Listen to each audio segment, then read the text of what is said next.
You're watching a movie. A knight in gleaming plate armor faces off against a screaming Viking with an axe. It looks incredible. But you've probably wondered, at some point, whether that fight would actually go the way Hollywood shows it.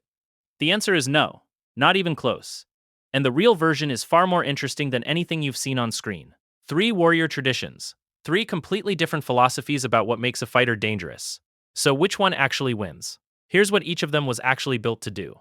Knights emerged across Europe roughly between the 9th and 15th centuries. They weren't just fighters, they were weapons platforms. By the 13th century, a fully equipped knight wore a hauberk of chainmail, a fitted metal helmet, and eventually full articulated plate armor across his entire body. The armor alone weighed between 40 and 60 pounds. His horse wore protection too. The whole setup cost the equivalent of a small estate. Most people couldn't afford to become knights, that was the point. You were meant to look expensive because expensive meant terrifying. Vikings came from Norway, Denmark, and Sweden. Their active raiding period ran from the late 8th to the early 11th century. They weren't running around in horned helmets. That's a myth. They wore simple iron helmets, round shields, and sometimes chainmail if they could afford it. Most couldn't. Their weapons were axes, swords, and spears. Fast, cheap, and brutally effective. What made Vikings dangerous wasn't their armor. It was their tactics. They struck fast, hit hard, and disappeared before you could regroup. Speed was their armor. Surprise was their best weapon. Samurai served Japan's feudal lords from roughly the 12th century all the way through the late 19th century. Training started young, often between ages 5 and 7. By adulthood, a samurai had spent years drilling in kenjutsu, which is sword technique, along with spear work, archery, and staff combat. The katana wasn't just a sword, it was an identity. Swordsmiths folded and hammered layers of tamahagane steel for weeks to produce a single blade. Samurai treated their swords as extensions of their souls. That's not poetic exaggeration. It was a literal belief built into their code. Bushido, the way of the warrior. Honor, discipline, loyalty. You lived by it or you didn't live at all. Now here's where it gets interesting. These three warriors didn't actually fight in the same way, for the same reasons, or in the same environments.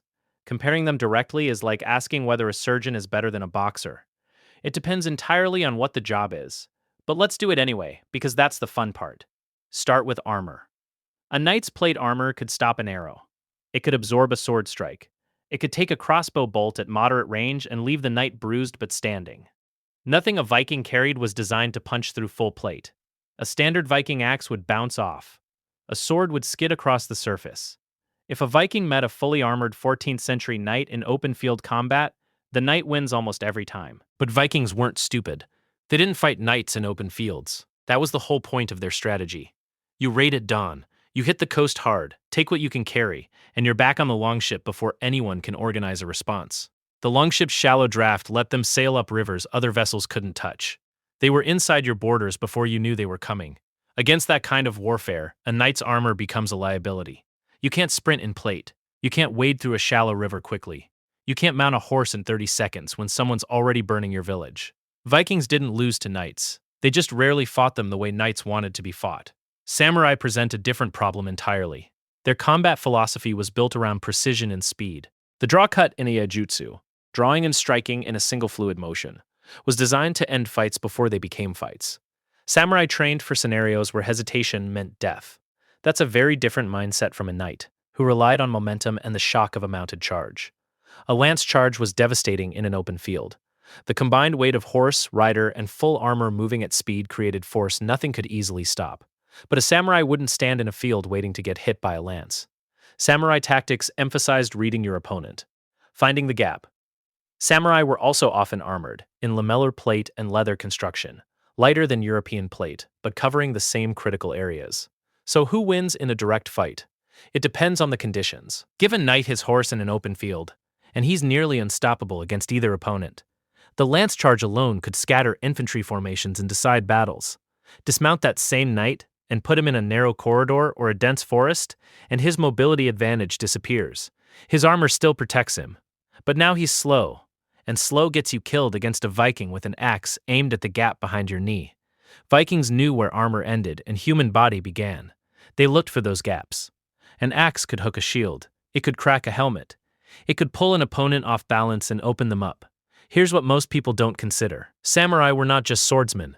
They were archers first. For much of Japanese military history, mounted archery was the defining samurai skill. The bow came before the sword. A samurai could place arrows accurately at range with a horse in full gallop. Against a Viking shield wall, that changes everything. A shield wall works well against direct charges. It doesn't work as well when arrows are punching through it from 60 yards away. Against a knight, archery was also effective. Longbowmen at Agincourt in 1415 proved that arrows could defeat heavy cavalry when fired in volume. A samurai wouldn't have a longbow, but he'd have something lethal enough at range to force a heavily armored opponent to close the distance on unfavorable terms. What actually separates these three isn't strength or weapons, it's training philosophy. A knight trained for tournament combat. Controlled, organized, following rules even in real battle. A Viking trained in small unit tactics built around chaos and overwhelming aggression. A samurai trained for mastery of self as much as mastery of weapons. Senior samurai studied poetry, they practiced calligraphy, not because it was decoration, but because Bushido demanded complete discipline of mind as well as body. Historians studying samurai records note that many fought decades of campaigns and aged into scholars. That kind of long-term mental discipline is different from anything Viking culture or European knighthood produced. It shaped how a samurai assessed a fight before entering one. And that assessment, that calculation before the sword even clears the sky. Aberd might be the most dangerous skill any of these three warriors ever developed. Viking warriors began training in childhood.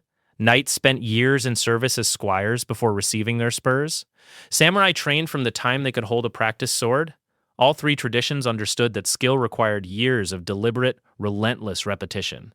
None of them would have been impressed by the other's reputation.